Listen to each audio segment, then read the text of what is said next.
Hello students. So this is the class 10th chapter number 3, metals and non-metals. In this chapter today we will be discussing about the activity 3.8 given in the NCERT book. So just have a look in your NCERT book. You can see over there that take a magnesium ribbon and some sulfur powder. It has been asked to take a magnesium ribbon and some sulfur powder. You can see that magnesium is a metal while sulfur is a non-metal. Now burn the magnesium ribbon and collect the ashes formed after burning the magnesium ribbon, and we have to dissolve these ashes in water. Test the resultant solution with both red and blue litmus paper. Now it has been asked to just check that the magnesium ashes which is obtained after burning the magnesium ribbon, we have to check that whether the solution which is in which this magnesium is ashes is dissolved is whether acidic or basic in nature. It has been asked, is the product formed on burning magnesium is acidic or basic? If we talk about the magnesium on burning produces magnesium oxide. If we see that generally the oxides of metals are basic in nature, while of non-metals they are acidic.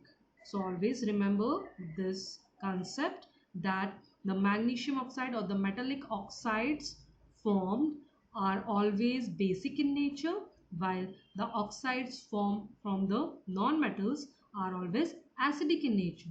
That means this magnesium, if it is found to be basic in nature, then it will convert the blue litmus paper into red. Okay, sorry, red litmus paper into blue. So that is the condition of basic. So we'll write that the magnesium oxide is basic in nature. Now burn sulfur powder. Place a test tube over the burning sulfur to collect the fumes produced.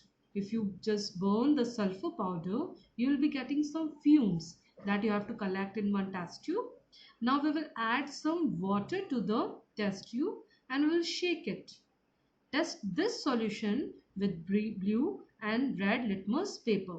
Now if you see that sulfur, as I have told you, is a non-metal, so the oxide formed with sulfur, because we are burning it in the presence of oxygen, so that sulfur dioxide will be formed. Now sulfur dioxide is a acidic in nature, because oxides of non-metals are always what? Acidic in nature. So the product formed will be acidic in nature and it will just turn the blue litmus paper into red. Now can you write the equations for these reactions? Yes. First we have taken magnesium and we have burned this in the presence of oxygen. So what will be the resultant, the product? That will be magnesium oxide. Now we will balance it, because it is a very good practice to always balance the reaction after completion. Now if you just take this magnesium oxide and you will add in water, what will happen to it? Magnesium hydroxide will be formed. It is already balanced, so we will not balance it. Now what about sulfur? If we talk about sulfur, this was the first reaction and this is the second, that is of sulfur. Sulfur, when burned in presence of oxygen, it will form SO2, that is sulfur dioxide product, and it is already balanced, so we will not balance it. And when this sulfur dioxide, this is the fumes coming out, and we have what done? We have added water in it, so we have obtained sulfuric acid, sorry, sulfurous acid, that is H2SO3. So this is the reactions for this activity. So these are the reactions for the activity 3.8. You can see sulfur plus oxygen gives you SO2, that is sulfur dioxide, and when this sulfur dioxide is dissolved in water, it gives you H2SO3. Now let's learn about the chemical properties of metals. Here we will discuss for section 3.2.1 to 3.2.4. For these sections, you have to collect samples of following metals. That means we will consider these metals only: aluminium, copper, iron, lead, magnesium, zinc, and sodium. Now let's discuss activities. Discuss section 3.2.1, that is what happens when metals are burnt in air. For this we will discuss the activity 3.9 to understand that what will happen when the metals are burnt in air. Hold any of the samples, that means these samples it is talking about, taken above with a pair of tongs. We will just hold it and try burning over a flame. We will just hold the metals over the top with a pair of tongs, and we will just burn it over a flame. Repeat it with other samples. So we will just do it for all the samples. Now collect the product. We will just collect the product which is obtained after burning the samples, and we will allow it to cool. Now question is asked, which metals will burn easily? Out of these, which metal will burn easily? So first of all, we must understand that what is the actually going on with these metals. In these metals, so here the actual concept is the reactivity order. As you have learned in the chapter number 1, that the sodium and magnesium among these metals are found to be more reactive. So if we talk about sodium, it is vigorously reacting in presence of air. It is burning vigorously. So which is actually burning easily? So if the answer will be magnesium. So we'll just write magnesium. Now, what flame color did you observe when the metal is burnt? We will observe a white dazzling flame. White dazzling flame. This activity is also discussed in the chapter number 1, that is activity 1. When you have heated the magnesium ribbon, you must have observed this white color flame. Now, how does the metal surface appear after burning? You have seen that it is silver white in color. Now, the next question is, arrange the metals in the decreasing order of their reactivity towards oxygen.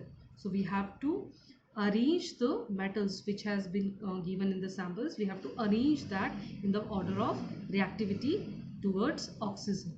So nothing, we have to just write down the reactivity series in the decreasing order. So first is sodium, then magnesium, then comes aluminium, then zinc, then your iron, after that lead, and last one is the copper, because it is least reactive towards oxygen. Next question is, are the products soluble in water? So we'll just check out.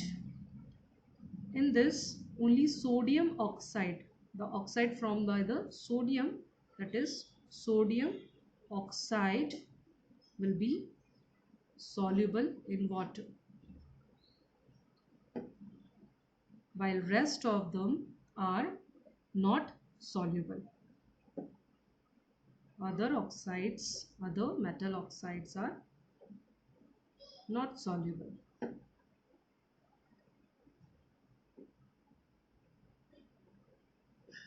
Now if we talk about the reaction with oxygen, we can say that these points should be considered before undergoing the reaction with oxygen.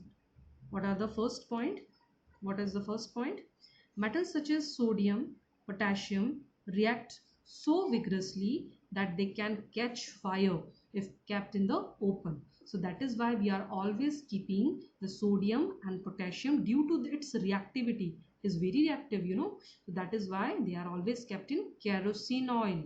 So what will happen? It will actually just cut out the connection with the air. It will not allow the air to react with the sodium and potassium. At ordinary temperature, the surfaces of metals such as magnesium, aluminium, zinc, lead are covered with a layer of oxide. That means whenever these metals come in contact with oxygen, a layer will be formed over the surface of the metals. That is a layer of oxide. That is magnesium oxide, aluminium oxide, zinc oxide and lead oxide. This protective oxide layer prevents metals from further oxidation. That means now this layer will not allow further oxidation of the metals. Iron does not burn on heating. If you see the iron rod, it will not burn on heating.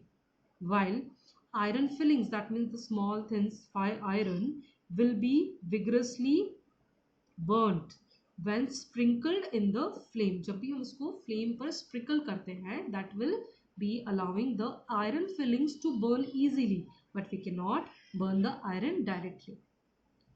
Copper does not burn, but the hot metal is coated with black colored layer of copper oxide. हम copper को directly we cannot burn, but the hot metal, when it is hot, no, then at that time it can be coated with the layer of copper oxide, because it is least reactive, so it will always not form the copper oxide. So we'll just put the layer of copper oxide over the hot metal. Silver and gold do not react with oxygen even at high temperature. As you have seen that the ornaments which is made up of silver, gold, do not react with oxygen. Even at high temperature also they do not, else we cannot wear the shiny metals. Now let's discuss the reaction of metals with oxygen. And whenever the metal react with oxygen, it always form metal oxide.